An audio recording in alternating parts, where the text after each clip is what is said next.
Hi guys, good evening, and welcome back once again to the EdWord. I'm your host Eddie, and in tonight's video I will be discussing what I thought of that very interesting, very cool mid-season finale for our favorite show, The Walking Dead. Got a lot to cover in tonight's video, so as usual, here's my spoiler warning. If you're not caught up on the first half of this season of The Walking Dead, or by the past two episodes, this one and last week's episode, don't keep watching or listening, as I will be going into giant spoilers, character details, WTF moments, and all that jazz. So, you have been warned. That being said, let's jump right into it. First and foremost, this season finale, mid-season finale, did not go the way I thought it would.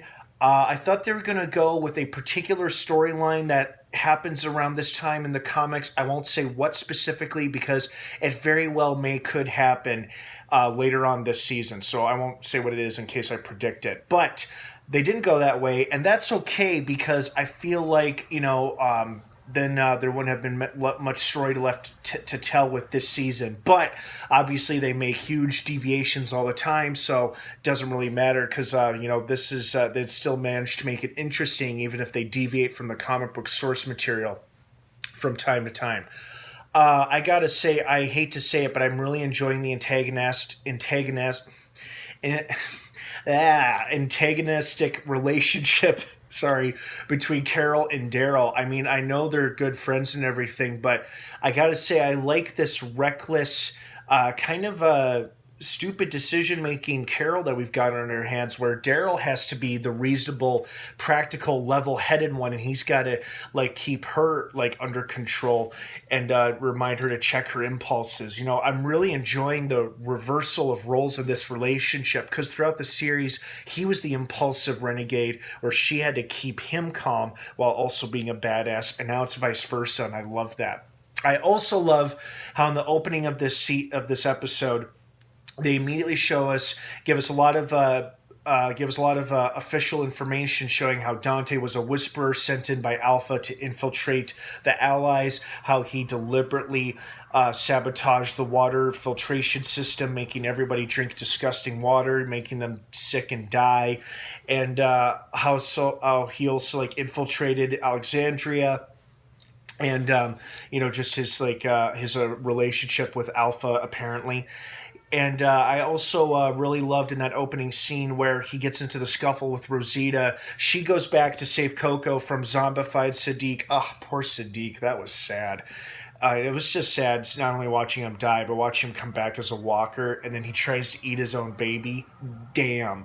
But Rosita's quick enough to injure Dante, goes off, and then painfully kills Sadiq, saving Coco. And then I love how she marches right back over to Dante with this attitude, or with this walk that's like, oh, I didn't forget about you, you son of a bitch. And then knees him right in the face. Basically lifts her leg and just knees him right in the face. And that was awesome. I really enjoyed that. Because I'm like, someone could come along and save her, but at the same time, this is Rosita. She's a fighter. She's a badass. She can clearly take care of herself. And just like that, she put that bastard down. Speaking of putting that bastard down, not too surprised they killed him.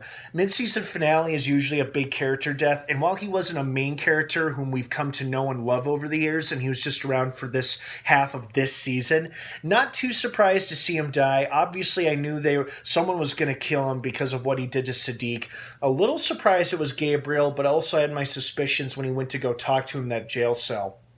Another favorite moment of mine is when he's burning his body and Rosita comes up, rests her head on his shoulder. He rests his on hers, and it's almost like she's saying to him, "Thanks for killing the bad man, honey. You're welcome, dear." I thought that was funny. I don't know if it was meant to be, but I just thought that was kind of a cute moment between them. They're bonding over this prick burning. One thing I didn't really like, even though I knew it was inevitable, is that they set up Michonne's exit from the show. However, they made it very clear that she's going on a mission and she fully intends to return or at least she says she does. I'm hoping she makes some kind of epic triumphant return where she is sporting all those naval type weapons if this guy is telling the truth and he's living in a fortified naval base with military grade weapons that they could use to eradicate the Whisperers and the Walkers that they control. You know, that would give the Allies a huge edge and help them finally end the Whisperers once and for all. I'm really hoping she comes back guns a-blazing, literally, you know, in that case.